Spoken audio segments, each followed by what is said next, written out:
Hey everyone, I think we are live. Let's wait for a few seconds. Yep, I think we are live. Thanks everybody for joining. And this is really interesting session. We have Team DevLake here. I'm really excited to have them, and it's a really great project we'll be talking about. We have Hezheng, who is the CTO of Merico. They have a lot of open source projects within their platform, and this is one among them. And we have Maxim, who leads the business part of Merico. It's great to have you both here. Thanks for being here. It really means a lot, and you are doing really great in the open source space and the project. We also had a demo, which we maybe will be posting that soon. And let's get this started. So Hezheng, will you introduce about yourself, like what was your background and how did you get into building open source projects, and like especially DevLake? Thank you very much for the introduction, Joshua. Really excited to be here. So my name's Hezheng, and I'm the co-founder and CTO at Merico. But for DevLake, my role in the community is I'm PPMC member of the DevLake project. So how I got started with all this is going back to when I was still a PhD student at UC Berkeley, and I was studying in the field of software engineering and applied machine learning. And one of the research topic I was working on is to develop an algorithm to quantify developers' contribution in a software project. And the reason that I was interested in this project is to help with the open source funding problem. Imagine you are a maintainer of a large open source project, and then you receive 100K donations from Google one day. How do you fairly distribute a donation to all of your contributors according to their varying level of contribution? So we thought it might be cool to have an algorithm to help the maintainer to do this, automatically for large projects. Later on, we founded Merico, and we realized that just analyzing the code is not enough. And that's what inspired us to get started with DevLake. DevLake is a vertical data lake for developers that collect development data across the entire software development lifecycle, including data sources like project management for Jira, code hosting for GitHub, GitLab, and CI/CD for Jenkins, and et cetera, et cetera. So this is how we got started. We launched DevLake in December of last year, and since then we have got 1.5 thousand stars on GitHub, and we have successfully donated DevLake to the Apache Software Foundation. And now we are officially one of the supported projects in the incubator. Great, that's amazing, and congratulations for that. And we'll talk about DevLake and Merico and the projects you're working on, or you have already worked on before. So yeah, Maxim, I would like to know more about you. Like, what are you working with right now? What are your future plans for DevLake? And you also have some plans for the community of open source. Would you please share about it? Totally. No, and thanks for having us, Joshua. Really excited to be collaborating with the Aviyel team and working with your community. I think before I dive into any of that background, right, I think the spirit of open source really is this kind of idea, right, that together we can accomplish far more than we can by ourselves. And open source is the greatest manifestation of together, right? It's the most kind of boundless and borderless way for us to do that. So thanks for living to those ideals with us. So yeah, my name's Maxim. I'm based in California, as Hezheng is, and I was employee number 5 here at Merico. In July, I'll be celebrating my 3rd year, and it's been a wild 3 years. We've really kind of been on this adventure, growing the company to near 100 people today worldwide, which is really cool to see. And our entire focus, right, is on figuring out how to deliver really valuable insights from the hidden sources inside software development. So when I say hidden sources, I mean anything from, what kind of insights and kind of opportunities might be buried in the Git history? What kind of insights or opportunities might be buried inside all of this fragmented data that sits within your toolchain? And as Hezheng said, we really kind of started out on this product that you can really understand as like really advanced static analysis, right? Something that can help you to understand like what is hidden inside that Git history. And as we went on that journey, we really realized there was this really big, important opportunity to address in getting those kinds of insights from not just what's happening in the code, but what's happening in that process from development to deployment that people might broadly refer to as like the DevOps toolchain, right? So that's what gave birth to DevLake. So today we are joining you, sharing this exciting news today. Like this is people listening right now will probably be hearing this news for the first time, or at least they'll be among the first people to hear it as we begin all of these announcements. We felt, being in the open source community, that there were far too many, there's far too many companies that are perhaps saying they're open source and maybe they aren't quite really open source, or perhaps they have an unclear commitment to what that looks like, or they might have unclear motives or monetization schemes. So for us, there's 100 different reasons why Apache makes great sense for us, right? And we're really honored to have been voted to be a part of it. But at least for me personally, just speaking as an individual, that's one of the reasons I'm most excited about this, is by taking this pathway, by becoming a part of the Apache ecosystem. I think this hopefully really signals to both our users and to our developers that, hey, DevLake is really open source, and that's not changing. Like, we don't have any plans to suddenly, go proprietary with this repository. We don't have any plans to close it up. We are really committed to building this ecosystem. So on the community front, my plans being on that side of the business, right, leading kind of business, marketing, sales, community.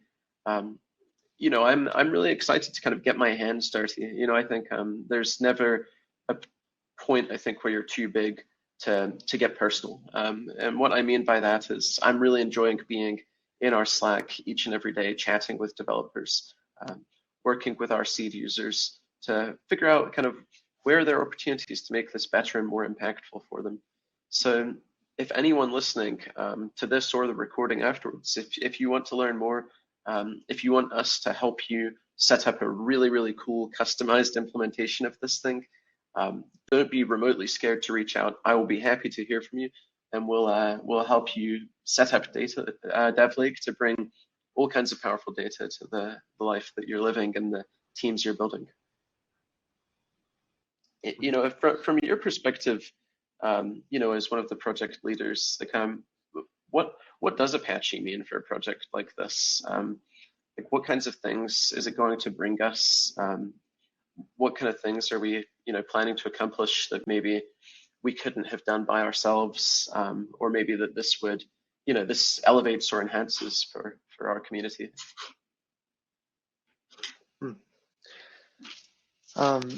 To me, Apache is really about how people collaborate together openly and with good contract. Yeah. So there's a very famous maxim of Apache, which is community over code.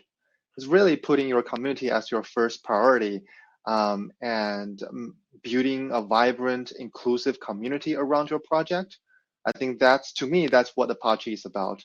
And the reason that we want to, enter the incubator is to learn from those successful Apache open source projects and also the Apache way, and to see if we can, build a community around DevLake. I think that's really the key to the success of an open source project.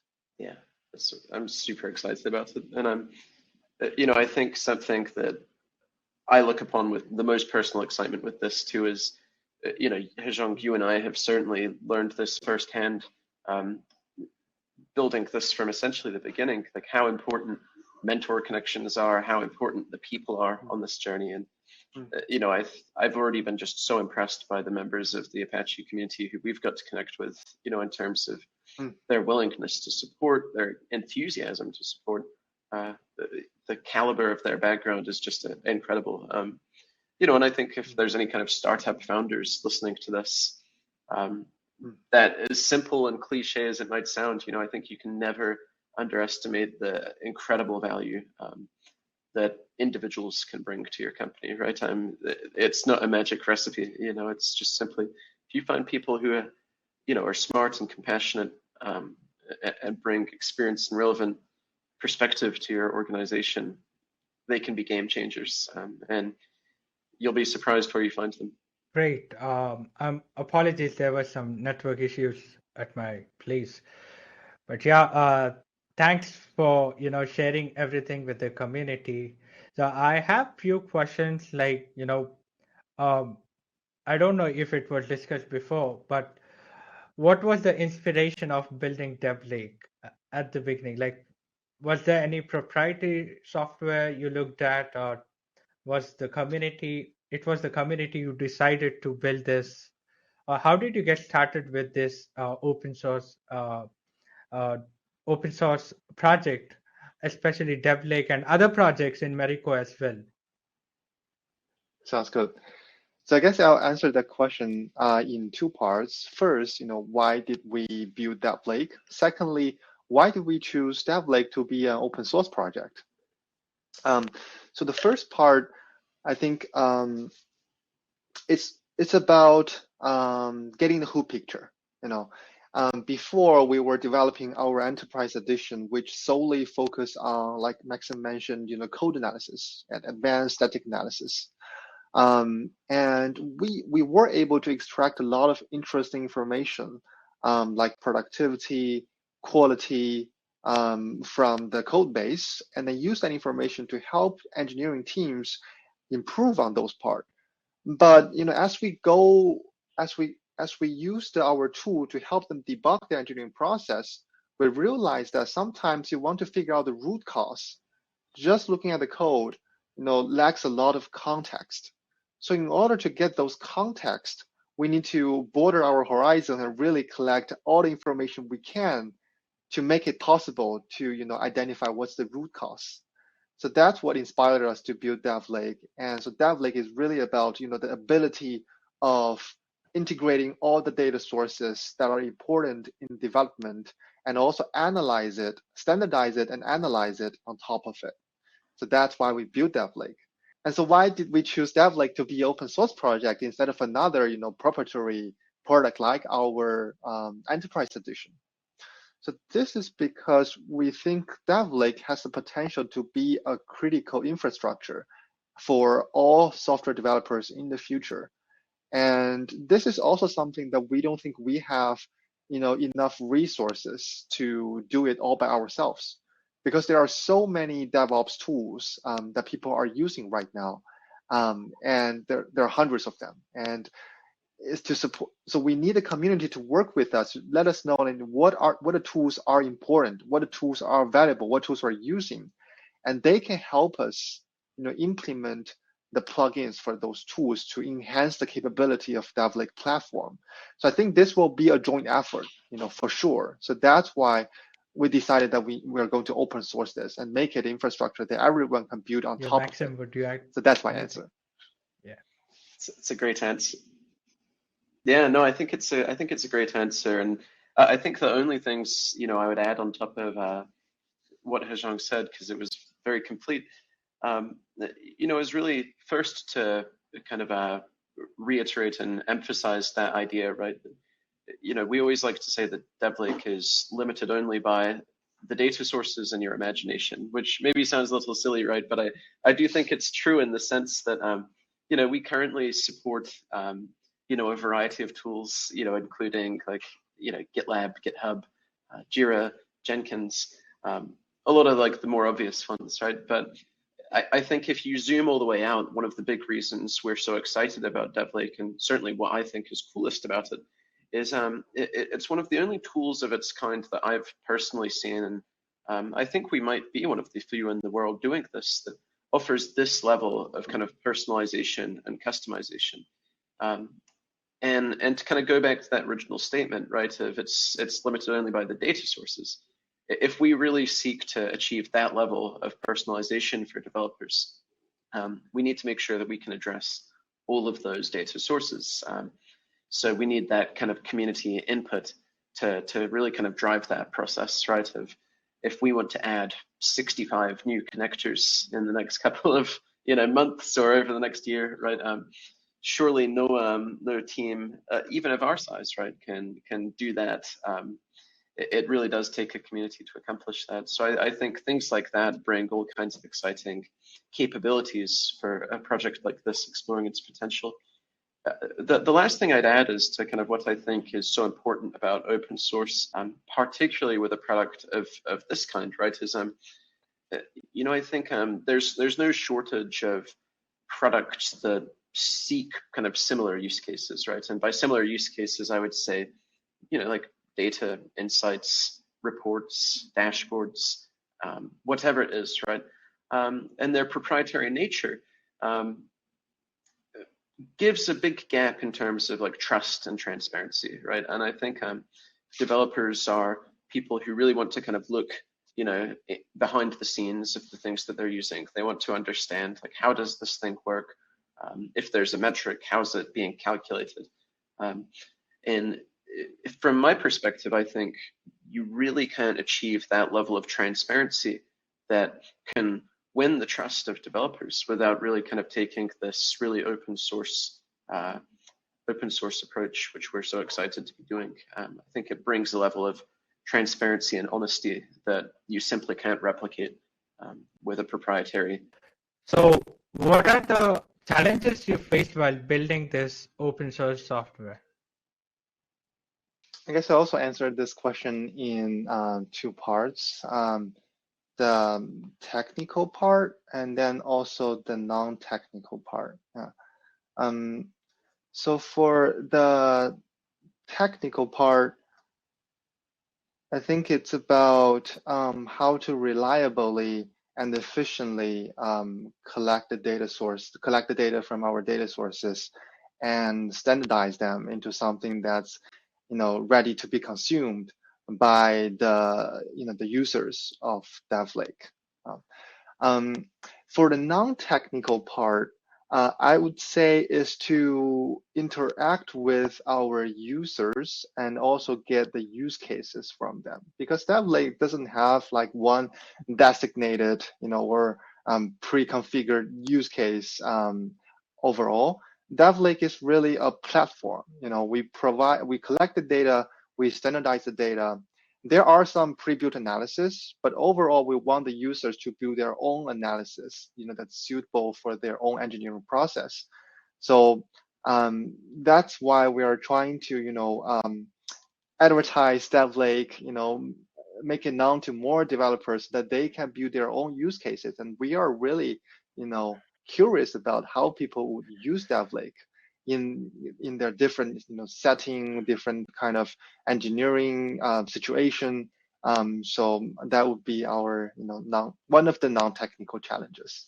So adding to this question, like if anybody wants to use or test the DevLake software, so what are the prerequisites for using? I mean, as a developer, what they should know to get hands-on with DevLake? There's really not much. So you just have to, have some tools that you are using, and that's pretty much it. And if you have those tools, you can set up DevLake, collect data within 5 minutes, really, and to collect data from those data sources. And then you can start, you can either use our existing, dashboards or metrics, or you can really just start exploring, visualizing the data from DevLake, and then build your own dashboard. Right. That's great, because a lot of people might be listening this for the first time, and they might not really have gone to DevLake's GitHub repository. So you may go to the DevLake's GitHub repository. The details will be posted in the description, so you'll get all the idea of where the documentation is and how you can access and play around with things. And Maxim, I remember you mentioned about your plan for the future of DevLake. So would you like to expand on that? Like, what are you looking for? So, like you mentioned about partnering with companies and giving the service for free. So can you talk more about it?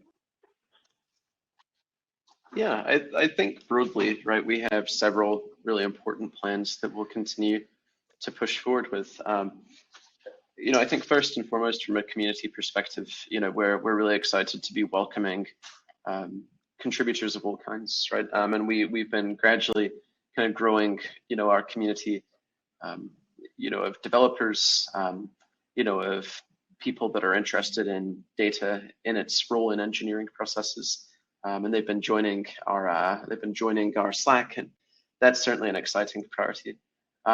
In terms of priorities beyond that, plans that we have that we're excited about, as you mentioned, I think it's one of the interesting challenges of running an open source project like this, right? That it gives you all this capability to grow with almost kind of no limitations and no blockers. But that also creates a really important challenge, at least from my perspective as someone who wants to be working with users and developing feedback, which is you don't have that kind of close relationship with your users by default, right? If you come and download a proprietary piece of software, maybe you've had to swipe your credit card, maybe you've had to put in your email, your name, all of this information. And as a result of that, we have kind of a more direct relationship. Naturally, with open source, you don't have that. So to solve for that, so that we can kind of accelerate that feedback, have closer relationships with users, that's one of our kind of most important priorities right now, is finding companies that are excited about what they might be able to accomplish with DevLake, who are maybe looking to solve challenges related to, kind of planning, reporting, process analysis, things, whatever it ends up being, right? If there's something that DevLake can solve for them, we want to connect with those companies to help them set it up. Hezheng and I have spent some time customizing some really cool dashboards for some of our early users. And all we're asking of that, right, is very simple. It's, we want to get feedback. We want you to kind of tell us what is exciting, what is not, what use cases are most compelling to you. And that helps us help the community, right? It lets us prioritize our product roadmap. It helps us kind of prioritize fixes, upgrades, connectors, all of these things. So I would say in a nutshell, in terms of plans, right, that's certainly the most important plan, is between growing the community and then growing our base of early stage users who are going to collaborate with us to provide that feedback. Where the project grows every day, people are downloading it every day, but I can't talk to those people so easily. So we're on that mission now to be able to get that feedback and have those discussions. That's great. That's interesting. And also you talked about your data-driven approach or data-driven engineering. So what does that mean to you as a project? Like how can you define that one? Yeah, so I'll give a short answer and then I'll hand it over to Hezheng. And I'll kind of explain it from my role in from kind of a business, marketing, sales, and community side of the house, right? Where you really can look at community development. There are awesome products, like Aviyel, like Orbit, and many others, right, that are giving you kind of insights to operate with kind of more precision, to determine whether you're succeeding or whether you're getting stuck, and help you kind of understand why. Obviously, if you go even further back, there are so many products like Google Analytics, probably one of the most obvious ones, right? A system you can attach to your website, and then you start to understand, like, what's our traffic like? What's our conversion rates looking like? What pages are performing and which are not? All of those insights are super important, right? To be able to improve what you're doing, to be able to kind of better understand success, to be able to identify potential failure points or areas of opportunity to really improve. And I think it's fair to say that what we've found, and probably what we've all seen, is that there aren't so many resources like that being proactively implemented when it comes to engineering processes. So I always think, there's kind of this funny irony, right, where the people, the technology that we have has all of these insights coming out of it, but the people building that technology and the processes delivering that technology don't have so many insights. So when we say data-driven, I think that's what it boils down to, is it's figuring out, how can we bring that telemetry? How can we bring those metrics into kind of practical, easy to use, surface area, so that, teams can really start to operate in the same way that you or I, Joshua, might operate with data from community signals, or how a marketer, might react to the data, good and bad, right, that's happening in their Google Analytics dashboard. So we're excited to really enable and empower that future. And we don't necessarily even think it's anything too dramatic or crazy, right? It's not necessarily a complete culture shift. It's not necessarily a complete philosophy shift. It's just taking what you're already doing and removing some of the guesswork and making it easier to understand.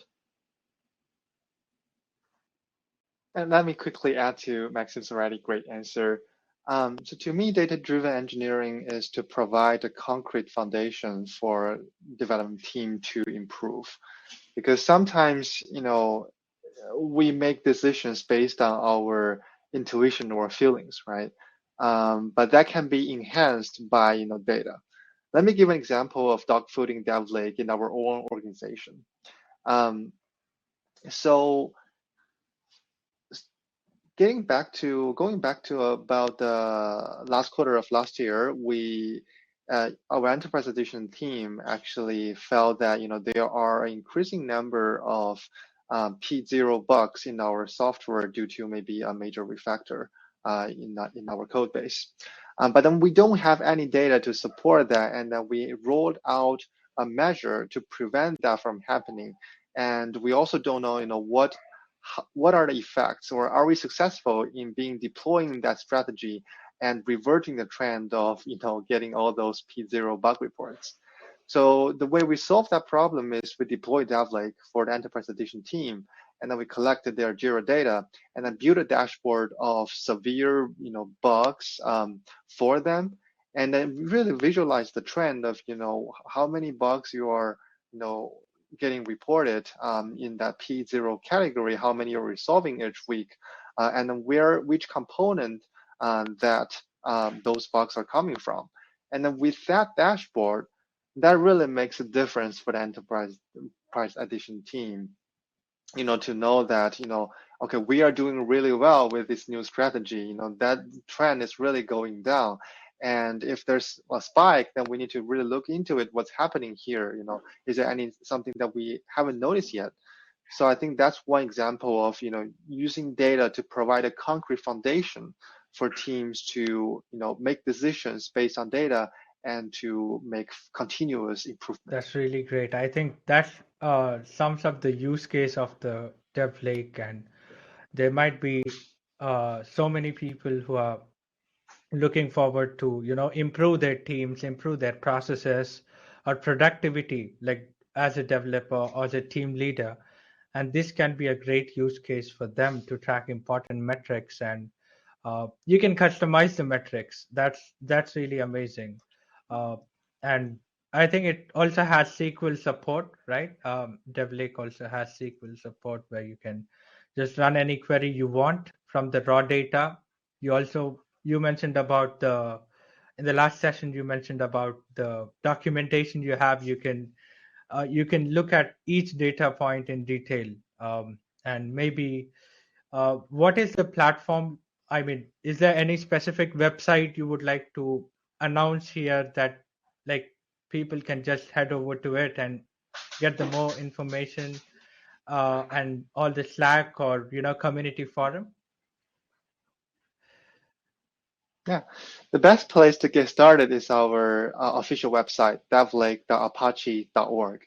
And then we also have a Slack channel for our community. So you can find our Slack link in our GitHub README. and probably also on our official website as well. So we have weekly community meetup every Thursday Pacific time, 7 a.m. in the morning. That's to accommodate our contributors from all over the world. Yeah. That's great. And yeah, definitely. If you want to host your community calls on our platform, you are most welcome. You can use our platform. And so if you have any questions right now, you can just put it in the Q&A section. So we have few more minutes. We'll be taking some questions if you have any, or this will be recorded and you can reach out to us anytime. It will be on YouTube.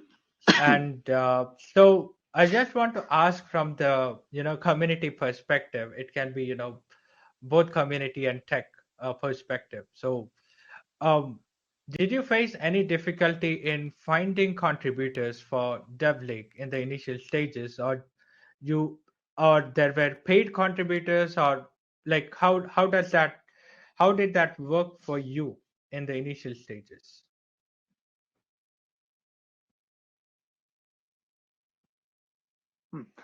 Yeah, so getting started with finding external contributors is definitely a challenge.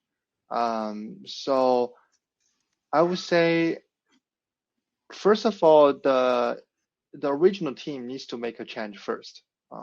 So the team needs to really polish documentation and create first good issues and work in the open so that other developers can join us. So that process is probably one of the most challenging tasks in getting our first external contributor, which is to really shift how your original team is working. And that's also, part of why we're so excited about joining Apache is that there are so many, experienced mentors that can guide us through the process of making the shift. Got it. Yeah, and I would add to that, because it's certainly been one of the more interesting parts of this journey for myself. Is it's interesting to see kind of who are the people that do jump into this, right? And you have to find ways to really kind of value all of them, to welcome all of them, and to help them on their journey, because there's probably a reason they're joining your project, right? And like some examples I'd give of that, right? Like we're lucky enough to have,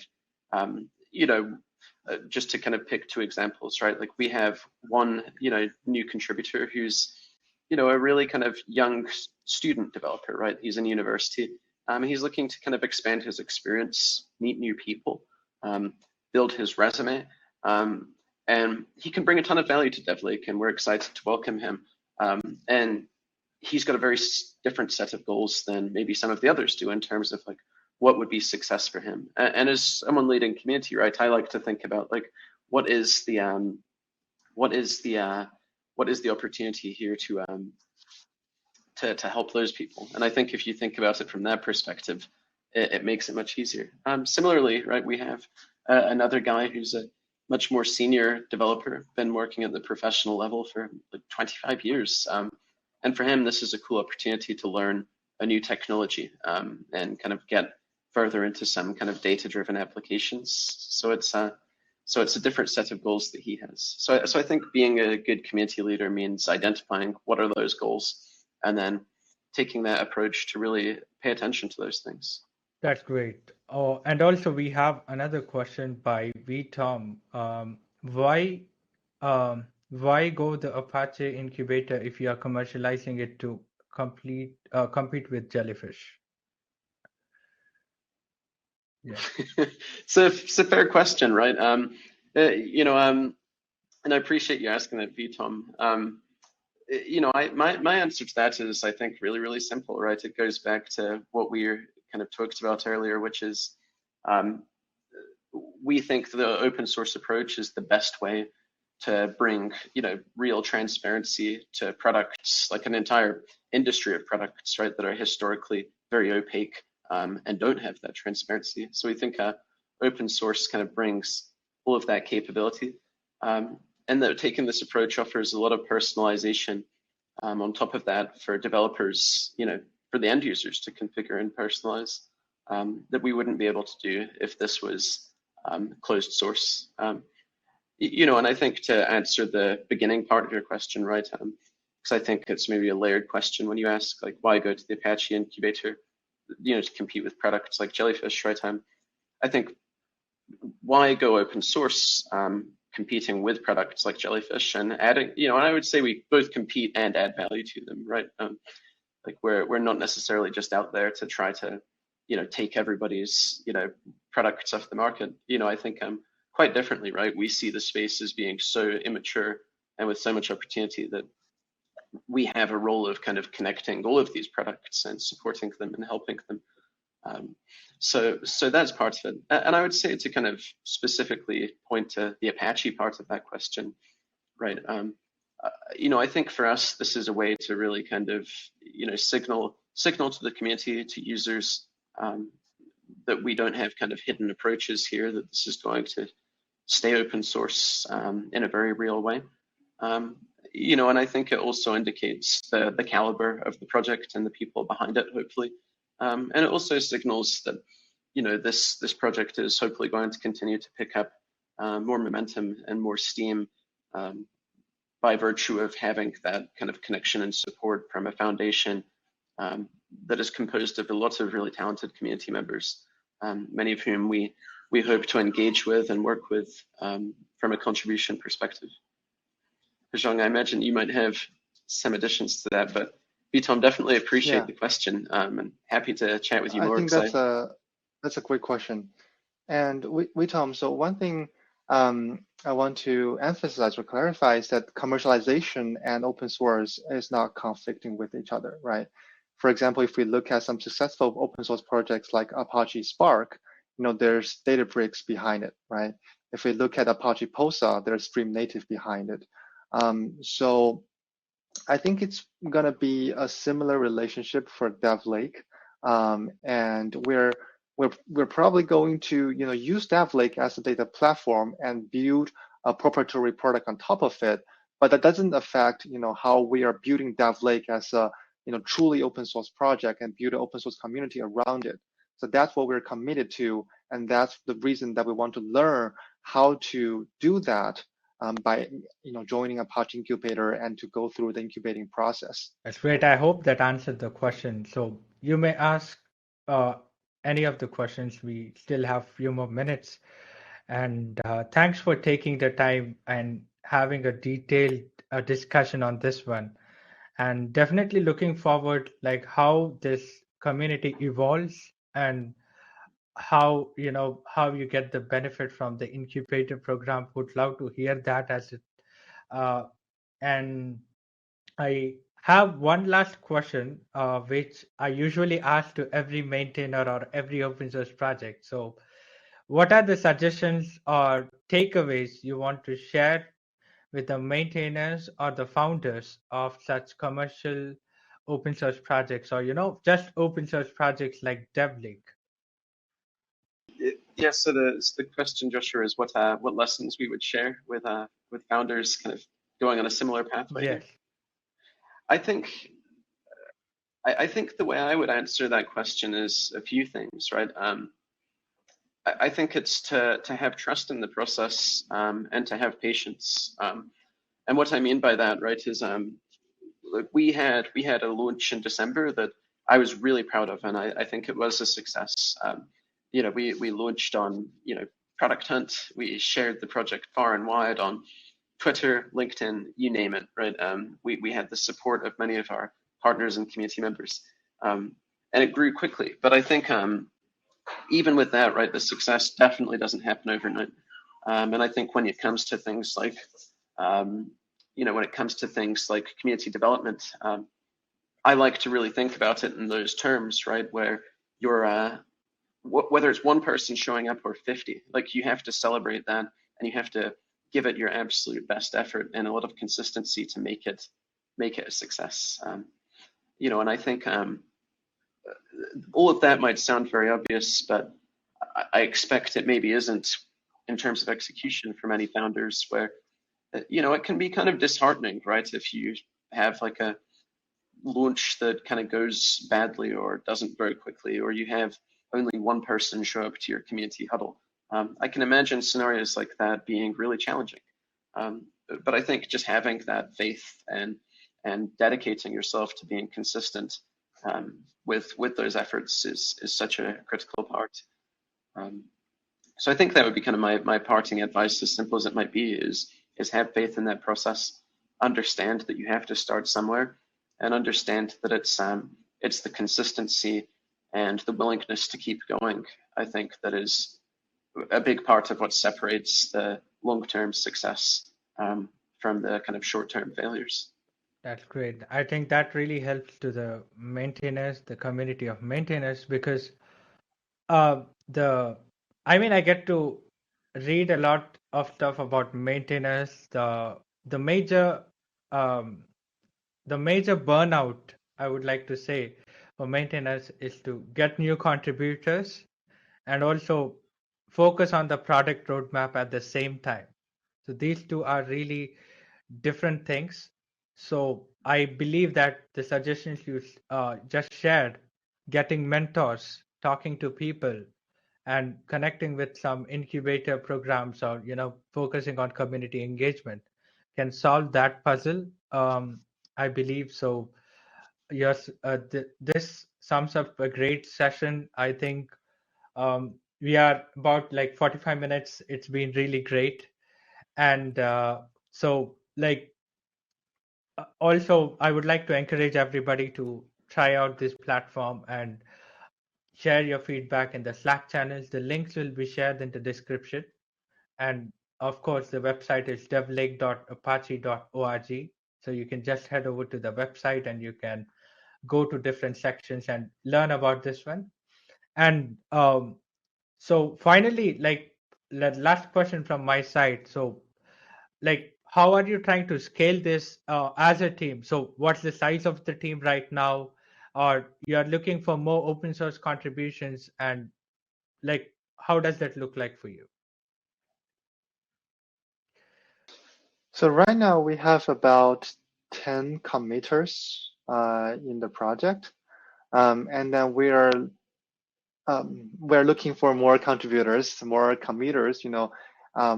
Contributors of any kind, but preferably committers who can join our PPMC to collaborate in the long term. So we are really looking forward to getting those kind of contributors to help us build a community together. That's great. So I think that sums up a great session.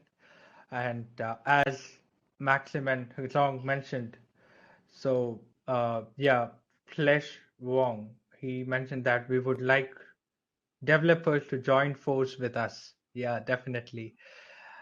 Thanks for joining, Klesh, and Tom for asking the question.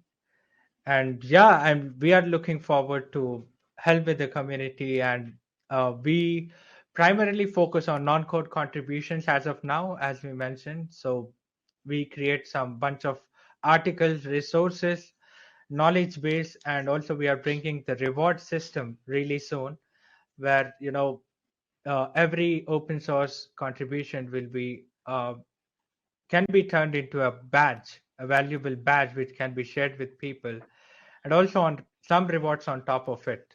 So we are bringing in some badge system within open source, and also we are bringing request board. Like if as a maintainer you have something specific as a requirement, let's say you need some speakers to talk on data in general, right?